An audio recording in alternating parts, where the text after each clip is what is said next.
প্রচণ্ড গরমে হাঁসফাঁস করছে মানুষ। একটু প্রশান্তির জন্য বৃষ্টির দিকে তাকিয়ে আছে তারা।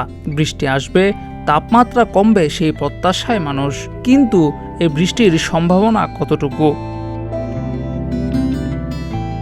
সুখবর দিয়েছে আবহাওয়া বিভাগ। জানিয়েছে আগামী 24 ঘন্টায় কমে আসতে পারে দেশের তাপমাত্রা। কোথাও কোথাও হতে পারে বৃষ্টি।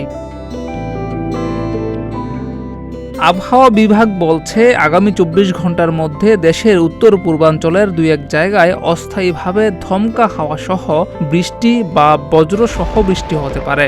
তবে দেশের অন্য জায়গায় আবহাওয়া শুষ্ক থাকতে পারে। এপ্রিলের প্রথম সপ্তাহের শেষের দিকে বৃষ্টির সম্ভাবনা রয়েছে। বৃষ্টি বেড়ে গেলে তাপমাত্রাও কমে আসবে। চলতি মাসে বঙ্গোপসাগরে 1 থেকে 2টি লঘুচাপ সৃষ্টি হতে পারে, যার মাঝে একটি নিম্নচাপ বা ঘূর্ণিঝড়ের রূপ নিতে পারে। এপ্রিলের দ্বিতীয় বা তৃতীয় সপ্তাহে এটি হতে পারে।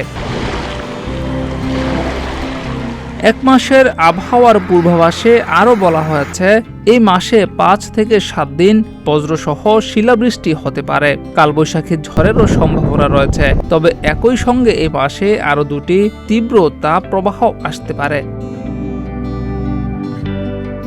জিয়াউর রহমান, প্রতিদিনের বাংলাদেশ।